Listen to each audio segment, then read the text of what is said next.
Hi. അടുത്ത കാലത്തായി വലിയ തോതിൽ ചർച്ച ചെയ്യപ്പെടുന്ന ഒരു സെലിബ്രിറ്റിയാണ് വേടൻ. ഹിരൺദാസ് മുരളി എന്നയാളുടെ സെലിബ്രിറ്റി നെയിമാണ് വേടൻ എന്ന് വേണമെങ്കിൽ നമ്മൾക്ക് പറയാം. കുറച്ച് ദിവസങ്ങളായി സ്ത്രീ പീഡനവും അയാളെ കാണാനില്ലെന്ന വാർത്തയും നമ്മൾ കണ്ടുകൊണ്ടിരിക്കുകയാണ്. എന്താണ് യഥാർത്ഥത്തിൽ ഇവിടെ സംഭവിച്ചു കൊണ്ടിരിക്കുന്നത് എന്ന് വിലയിരുത്തി കഴിഞ്ഞാൽ, വേടൻ എന്ന വ്യക്തിയെ നവോത്ഥാന നായകനായി ഉയർത്താനുള്ള ശ്രമം ഇവിടെ പല രാഷ്ട്രീയ പാർട്ടികളും നടത്തുന്നു എന്ന് തന്നെ നമുക്ക് പറയേണ്ടതായി വരും. ഒരാളുടെ പിന്നിൽ ഒരാൾക്കൂട്ടം നിരന്നാൽ അത് വോട്ടാക്കി മാറ്റാൻ പറ്റുമോ എന്ന് ഇവിടുത്തെ രാഷ്ട്രീയ പാർട്ടികൾ ചിന്തിക്കുന്നതിൻ്റെ ഫലമാണ് ഇത്തരത്തിലുള്ള വേടനോടുള്ള പ്രോത്സാഹനങ്ങളും മറ്റും എന്ന് നമുക്ക് പറയേണ്ടതായി വരും.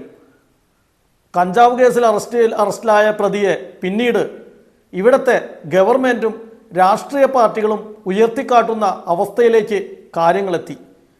ഈ അടുത്ത കാലത്ത് അയാളുമായി ബന്ധപ്പെട്ട് പീഡന വിഷയങ്ങൾ പുറത്തു വന്നപ്പോൾ ഇവിടുത്തെ സാമൂഹ്യ പ്രവർത്തകരും ഫേസ്ബുക്ക് സെലിബ്രിറ്റികളും മറ്റും പലരും അയാളെ സപ്പോർട്ട് ചെയ്യുന്ന കാഴ്ചയാണ് നമുക്ക് കാണാൻ കഴിയുന്നത്. ശക്തമായിട്ടുള്ള എതിർപ്പും സമൂഹത്തിൽ ഒരു മേഖലയിൽ നിന്നും കാണുന്നില്ല.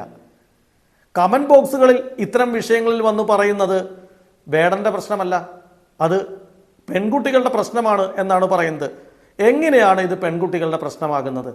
ഒരു പെൺകുട്ടിയും കുറച്ചു നേരത്തേക്ക് താൽക്കാലികമായി നമുക്ക് റിലേഷനിൽ മുന്നോട്ട് പോകാം എന്ന് പറഞ്ഞ് ഈ പറഞ്ഞ വ്യക്തിയുമായി റിലേഷനിൽ വന്നതായിരിക്കില്ല. സ്വാഭാവികമായും ഒരു വ്യക്തിയോടുള്ള, ഒരു സെലിബ്രിറ്റി ആയി വളരാൻ സാധ്യതയുള്ള അല്ലെങ്കിൽ സെലിബ്രിറ്റിയോടുള്ള ഒരു പ്രണയമായിരിക്കും ഇവർക്കെല്ലാം സംഭവിച്ചത്. ആ പ്രണയത്തിൻ്റെ പേരിൽ മാത്രം ഇവർ വേടനുമായി റിലേഷനിൽ ഏർപ്പെടുന്നു. അത് പിന്നീട് മനഃപൂർവ്വം ഈ പറയുന്ന വ്യക്തി ഒഴിവാക്കുമ്പോൾ അത് കേസ് കൊടുത്തു എന്ന വിഷയത്തെ ഉയർത്തി കാണിക്കുന്നത് വേടൻ്റെ കുറ്റമേ അല്ല എന്ന രീതിയിലാണ്. സ്ത്രീപക്ഷ നിലപാട് അല്ലെങ്കിൽ സ്ത്രീകളോടുള്ള പൊതുജനങ്ങളുടെ കാഴ്ചപ്പാടിലുള്ള വലിയ പ്രശ്നമാണ്. ഈ പറയുന്ന സ്ത്രീകളെല്ലാം ഈ പറയുന്ന വ്യക്തിയെ റിലേറ്റ് ചെയ്തിട്ടുണ്ടെങ്കിൽ അത് പ്രേമം എന്നുള്ള ഒരു ആശയത്തിൻ്റെ മുകളിൽ കൂടി ആയിരിക്കും. അതിനെ പരിഗണിക്കാതെയാണ് ഇത്തരം സ്ത്രീകൾക്കെതിരെയുള്ള പ്രതികരണങ്ങളും ഈ പറയുന്ന കമൻറ്റിലുള്ള മെക്കെട്ട് കയറ്റങ്ങളും നടന്നുകൊണ്ടിരിക്കുന്നത്. ഇത് ഒരു ജനാധിപത്യ സമൂഹത്തിന് ചേർന്ന ഒരു പ്രവർത്തനമായി വിലയിരുത്താനാവില്ല.